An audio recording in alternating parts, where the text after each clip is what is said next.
نو غرابه که اوس خدای به د خیره سره خیر کړي ماشومه ده په دې خاطر په کور کې ډېر ژاړي چې عمر یې کم دی زما هم نه پیرزو کېدله خیر چې 2-3 کاله تېر شي بیا نه ژاړي ما هم کور کې ورته دا خبره وکړه دا د عمر ډېر د زوی راغلی جوړ په خیر جوړ په خیر کښېنه کښېنه خیر اوسې خو داسې دی غرابه که ستا زوی خو بیا څه د ډېر عمر دی هغه خو نو کوچني ده په دې خاطر باندې خامخا ستا خو زما واده م په یاد وکنه چې په 12 کلنۍ کې مې خدای پلار وبخي ما ته واده وکړه یاره داسې وخت راغلی چې د شپې 12 بجو مې ده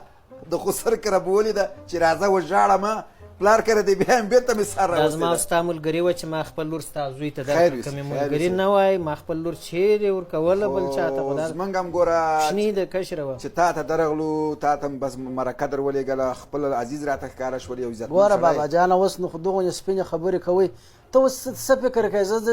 زوی ته مې واده ور وکړې زوی به مې اوس خوشحاله بلا مسؤلیت دې د غاړې څه ایسته سو زه خوشحاله یم زه ښه ژوند خوشحاله نه یې زویه کوم یم چې زه خوشحاله یم خدای دې خیر کړي موږ خو ښه په خوشحالۍ سره ستا حاجي صاحب زه ستا احترام کوم زه ستا عزت کوم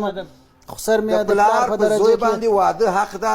هغه مې درته وکړه په ښه کورنۍ کې دغه د نور ته څه غواړې نو زه ګوره هغه جانه اوس به ما رښتیا وایه دغونې کوچنکه نجلۍ م راوغوښتله خو زما ژوند په جې نه جوړېږي ګرده ورځ د ناوکیانو سره د کوچنیانو سره بازي کوي چې د باندې وزم وایي ګودیګک ناوکۍ راته راوړه چې ناوخته راسم زنګ راوایي وایي راسه زه بیریږم چې شپه او 2 شپې تېرې سي وایي زه ژاړه وایي ژاړه وایي زه د مور پلار کره ځم ګوره زوم جان دا خو واده چې سړی وکړي اول مشکلات شي خیر یو څو ورځې بعد بعد ستا پلار هم په کوچنیوالي کې واده وکړي کوچنۍ نجلۍ یې واده کړه زما په یاد 2 کاله 3 کاله بعد به نو ته هم راحته یې زه به هم راحته نو خو 2 او 3 کاله بعد به دې واده راکړی اوس خو پر ما باندې د واده والا نوم کښېښول شو خلک ما ته د عزت په سترګه ګوري مګر زه په کور کې کله زنګ راوایي وایي دا خوا چې راځې نکې مله بالاوه نکې پاپکلاوه نکې چاکلیټ د دغه دپاره سولم یو اولاد دې وشي یو اولاد بیا نو ټول مشکلات ستونزې ختمېږي غرابه که زه دې ستا زوی پوه کړم ګوره زوم جانه خبره داسې ده پر ځان زور مه راوله دا ژوند دې ته یو دم راواوښتې واده دې وکړې نوی ژوند ته راواوښتلې واده چې وکړې ایمان دې تکمیلېږي دا ستونزې مشکلات دي دا داسې ده لکه زما اولاد دغونې نکې راته ګرځي نو زه څه په وکړمه ولې داسې کوئ ولې د هغه ژوند هم اوس برباد دی زما ژوند هم دغه 3-4 کاله به خپل د مور پلار کره تېرولی دغه 3 کاله به ما ستا سره نور هم ګزاره کړې وای نو څه وکړمه دا زما د دانډې والي مو نه خرابول ستا پلار ډېر راته وویل کنې ما هم نه غوښتل چې بس تاسو د انډیوالۍ د لاسه خپل د کاول د لاسه خپل د خبرې د لاسه د 2 انسانانو ژوند تاسو برباد کړئ زه مو برباد کړم اوس زه در څه وغورځم 2-3 کاله در غو چې دا غټېږي یوه د حل لاره معلومه ده غرابه که کومه یو څو عمر یې زموږ که راواستوي چې هلته یې مور یو څه خبرې ورته وکړي چې مثال خدای دې خیر درکړي خدای ومزه اوس په مربا ما پرون ورسره سټله وایي وخوره کاکا وخوره